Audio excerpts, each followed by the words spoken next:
नमस्कार। मेरे चैनल कहानी संग्रह में आपका स्वागत है। यदि आपको मेरे द्वारा सुनाई गई कहानी पसंद आती हो तो मेरे चैनल को सब्सक्राइब कीजिए और इसको ज्यादा से ज्यादा शेयर कीजिए। आइए सुनते हैं मुंशी प्रेमचंद द्वारा लिखित कहानी गुल्ली डंडा। हमारे अंग्रेजी दोस्त माने या न माने, मैं तो यही कहूंगा कि गुल्ली डंडा सब खेलों का राजा है। अब भी कभी लड़कों को गुल्ली डंडा खेलते देखता हूँ तो जी लोटपोट हो जाता है कि इनके साथ जाकर खेलने लगूं। न लॉन की जरूरत, न कोर्ट की, न नेट की, न थापी की। मजे से किसी पेड़ की एक टहनी काट लो, गुल्ली बना लो, दो आदमी भी आ गए तो खेल शुरू हो गया। विलायती खेलों में सबसे बड़ा ऐब है कि उनमें सामान महंगे होते हैं। जब तक कम से कम एक सैकड़ा ना खर्च कीजिए, खिलाड़ियों में शुमार ही नहीं हो सकते। यह गुल्ली डंडा है कि बिना हर फिटकरी के चोखा रंग देता है। पर हम अंग्रेजी चीजों के पीछे ऐसे दीवाने हो रहे हैं कि अपनी सभी चीजों से अरुचि हो गई है। हमारे स्कूलों में हर एक लड़के से 3-4 रुपए सालाना केवल खेलने की फीस ली जाती है। किसी को यह नहीं सोचता कि भारतीय खेल खिलाएं जो बिना दाम कौड़ी के खेले जाते हैं।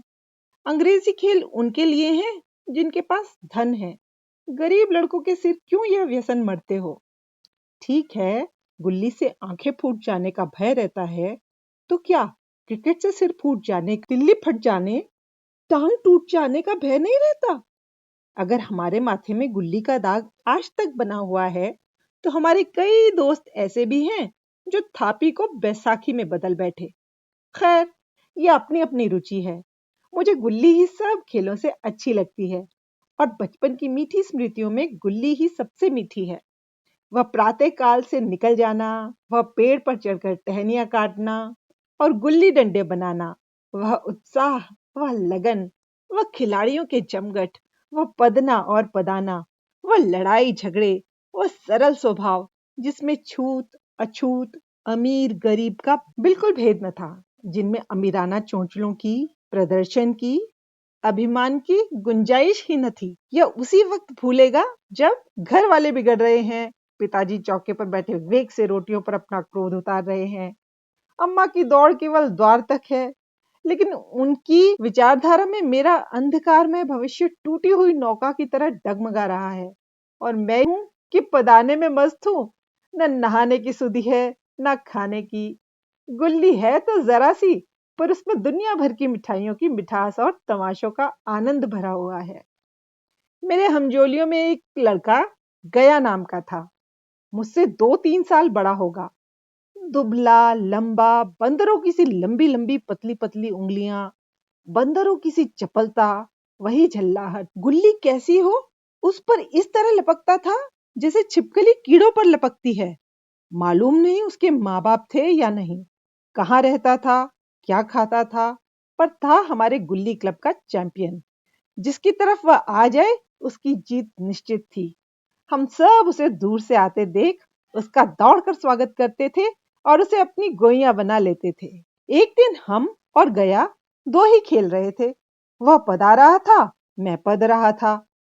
मगर कुछ विचित्र बात है कि पदाने में हम दिन भर मस्त रह सकते हैं, पदना 1 मिनट का भी अखलता है। मैंने गला छुड़ाने के लिए सब चालें चली जो ऐसे अवसर पर शास्त्र विहीन न होने पर भी क्षम्य है, लेकिन गया अपना दाव लिए बगैर मेरा पिंड न छोड़ता था। अनुनय विनय का कोई असर न हुआ। मैं घर की ओर भागा। गया ने मुझे दौड़कर पकड़ लिया और डंडा तानकर बोला, मेरा दाव देकर जाओ। पदाया तो बड़े बहादुर बनके, पदने की बेर क्यों भागे जाते हो। तुम दिन भर पदाओ तो मैं दिन भर पदता रहूं। हाँ, तुम्हें दिन भर पदना पड़ेगा। न खाने जाऊं न पीने जाऊं। हाँ, मेरा दाव दिए बिना कहीं नहीं जा सकते। मैं तुम्हारा गुलाम हूं। हाँ, मेरे गुलाम हो। मैं घर जाता हूं, देखूं मेरा क्या कर लेते हो। घर कैसे जाओगे, कोई दिल लगी है। दाव दिया है, दाव लेंगे। अच्छा, कल मैंने तुम्हें अमरूद खिलाया था, वह लौटा दो। वह तो पेट में चला गया। निकालो पेट से। तुमने क्यों खाया मेरा अमरूद। अमरूद तुमने दिया था, तब मैंने खाया। तुमसे मांगने ना आ गया था। जब तक मेरा अमरूद न दोगे मैं दाव न दूंगा। मैं समझता था न्याय मेरी ओर है। आखिर मैंने किसी स्वार्थ से ही उसे अमरूद खिलाया होगा। कौन निस्वार्थ किसी के साथ सलूक करता है। भिक्षा तक तो स्वार्थ के लिए ही देते हैं। जब गया ने अमरूद खाया तो फिर उसे मुझसे दाव लेने का क्या अधिकार है? रिश्वत देकर तो लोग खून पचा जाते हैं।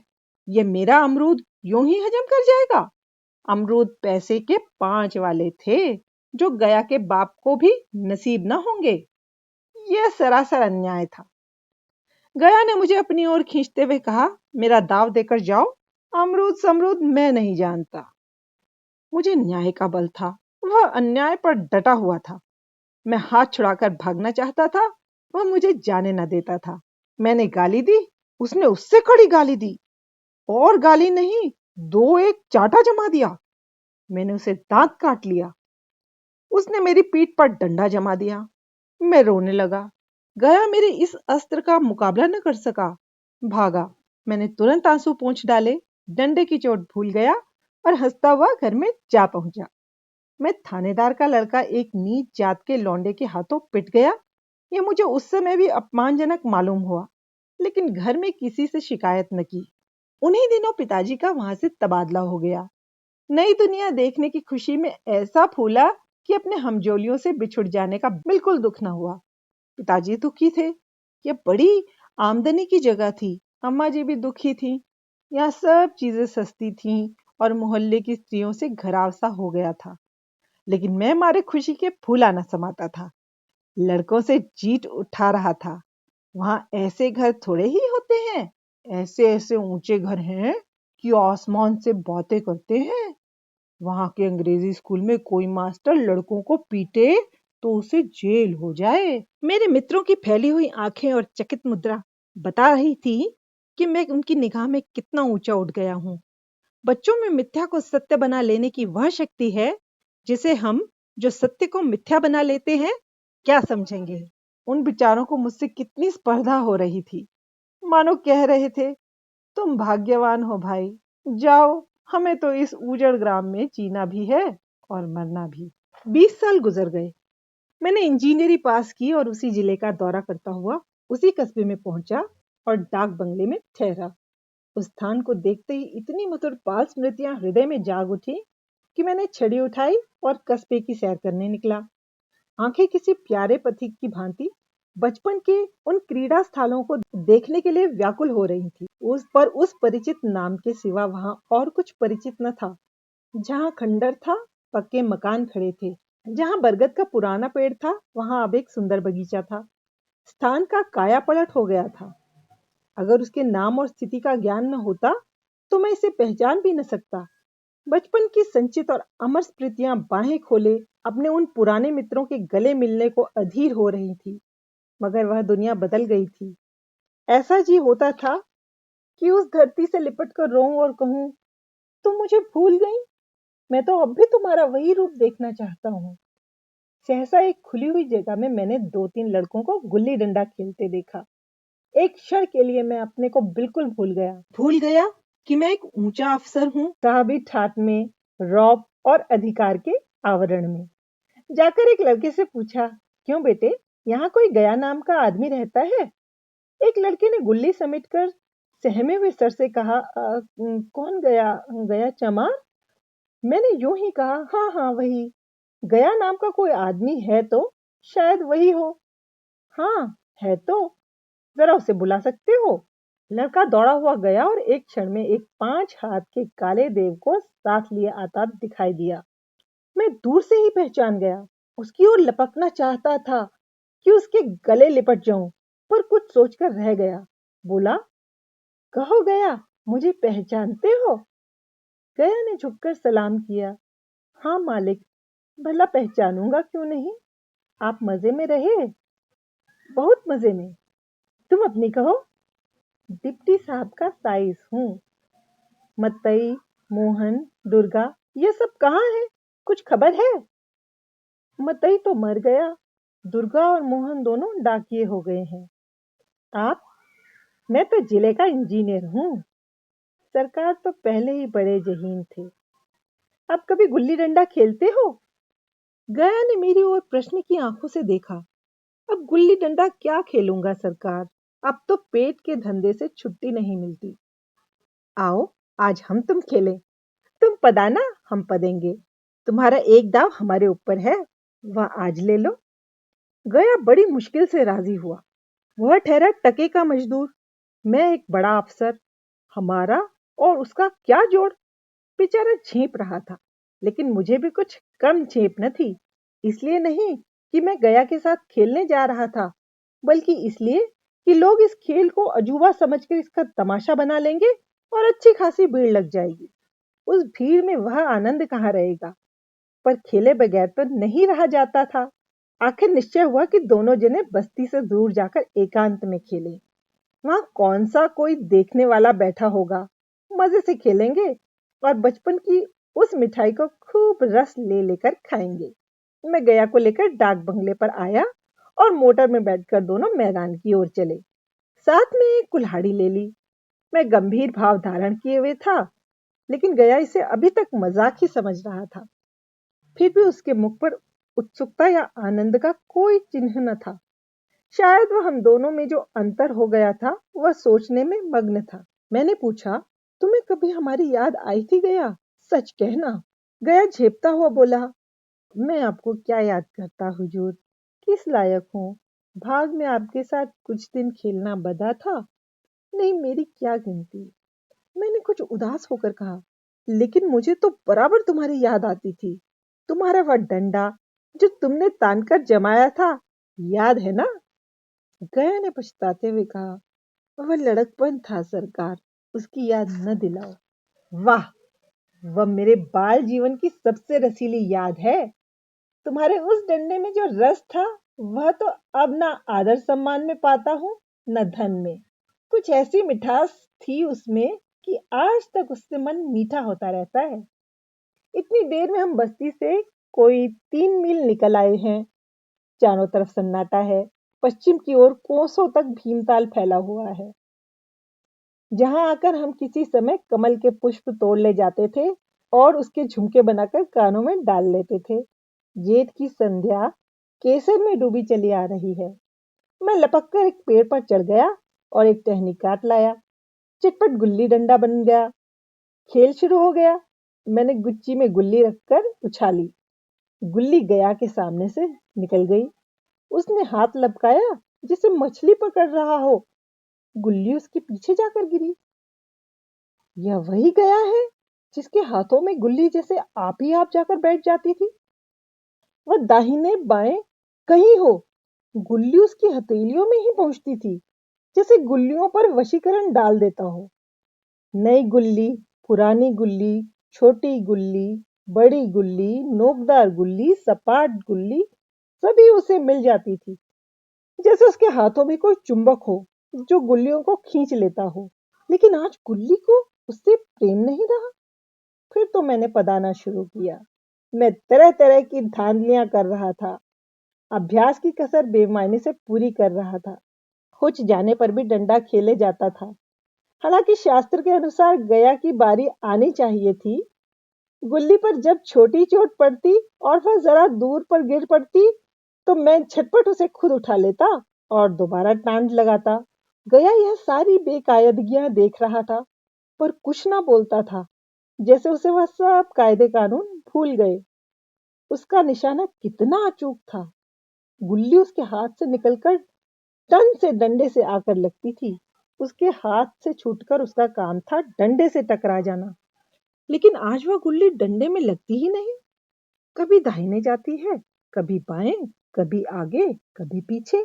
आधा घंटा पदाने के बाद एक बार गुल्ली डंडे में आ लगी। मैंने धांधली की, गुल्ली डंडे में नहीं लगी, बिल्कुल पास से गई, लेकिन लगी नहीं। गया ने किसी प्रकार का असंतोष ना प्रकट किया। ना लगी होगी। डंडे में लगती तो क्या मैं बेईमानी करता? नहीं भैया, तुम भला बेईमानी करोगे। बचपन में मजाल थी कि मैं ऐसा घपला करके जीता बचता। यही गया गर्दन पर चढ़ बैठता, लेकिन आज मैं उसे कितनी आसानी से धोखा दिए चला जाता था। गधा है, सारी बातें भूल गया। सहसा गुल्ली फिर डंडे में लगी और इतने जोर से लगी जैसे बंदूक छूटी हो।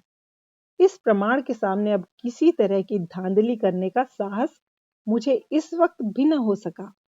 लेकिन क्यों ना एक बार सच को झूठ बनाने की चेष्टा करूं। मेरा हर्षी क्या है? मान गया तो वाह वाह, नहीं तो 2-4 हाथ पदना ही तो पड़ेगा। अंधेरे का बहाना करके जल्दी से गला छुड़ा लूंगा, फिर कौन दाव देने आता है। गया ने विजय के उल्लास में कहा, लग गई, टन से बोली। मैंने अनजान बनने की चेष्टा करके कहा, तुमने लगते देखा?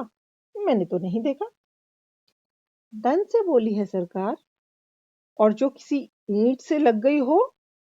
मेरे मुख से यह वाक्य उस समय कैसे निकला, इसका मुझे खुद आश्चर्य है। इस सत्य को छुटलाना वैसे ही था जैसे दिन को रात बताना। हम दोनों ने गुल्ली को डंडे से जोर से लगते देखा था, लेकिन गया ने मेरा कथन स्वीकार कर लिया। हाँ, किसी ईंट में ही लगी होगी, डंडे में लगती तो इतनी आवाज ना आती। मैंने फिर पदाना शुरू कर दिया, लेकिन इतनी प्रत्यक्ष धांधली कर लेने के बाद गया की सरलता पर मुझे दया आने लगी। इसलिए जब तीसरी बार गुल्ली डंडे में लगी तो मैंने बड़ी उदारता से दाव देना तय कर दिया।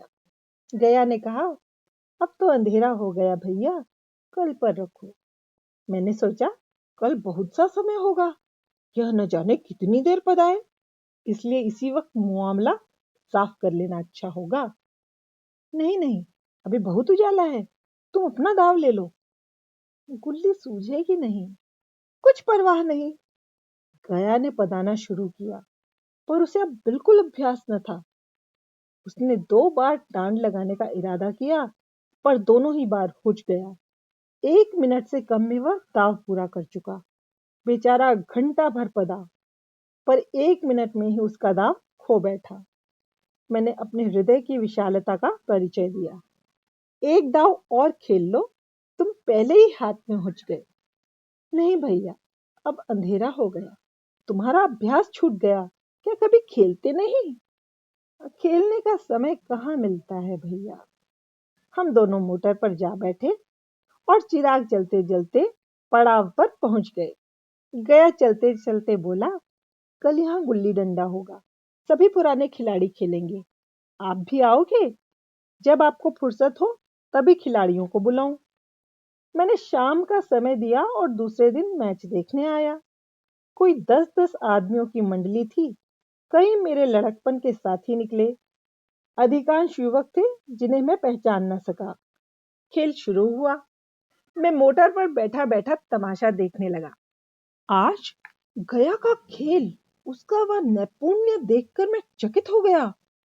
टांड लगाता तो गुल्ली आसमान से बातें करती। कल किसी वह झिझक, वह हिचकिचाहट, वह बेदिली आज न थी। लड़कपन में जो बात थी, आज उसने प्रौढ़ता प्राप्त कर ली थी। कहीं कल इसने मुझे इस तरह पदाया होता तो मैं जरूर रोने लगता। उसके डंडे की चोट खाकर गुल्ली 200 गज की खबर लाती थी। पदने वालों में एक युवक ने धांधली की। उसने अपने विचार में गुल्ली लपक ली थी। गया का कहना था गुल्ली जमीन में लगकर उछली थी। इस पर दोनों में ताल ठोकने की नौबत आई। युवक दब गया। गया का तमतमाया हुआ चेहरा देखकर डर गया। अगर वह दब ना जाता तो जरूर मारपीट हो जाती। मैं खेल में न था, पर दूसरों के इस खेल में मुझे वही लड़कपन का आनंद आ रहा था जब हम सब कुछ भूलकर खेल में मस्त हो जाते थे। अब मुझे मालूम हुआ कि कल गया ने मेरे साथ खेला नहीं, केवल खेलने का बहाना किया। उसने मुझे दया का पात्र समझा। मैंने धांधली की, बेईमानियां की, पर उसे जरा भी क्रोध न आया, इसलिए कि वह खेल न रहा था, मुझे खिला रहा था, मेरा मान रख रहा था। वह मुझे पदाकर मेरा कचूमर नहीं निकालना चाहता था। मैं अब अफसर हूँ। यह अफसरी मेरे और उसके बीच में दीवार बन गई है। अब मैं उसका लिहाज पा सकता हूँ, अदब पा सकता हूँ, साहचर्य नहीं पा सकता। लड़कपन था तब मैं उसका समकक्ष था। हम में कोई भेद न था। यह पद पाकर अब मैं केवल उसकी दया के योग्य हूँ। वह मुझे अपना जोड़ नहीं समझता। वह बड़ा हो गया है, मैं छोटा हो गया हूँ। कहानी सुनने के लिए धन्यवाद।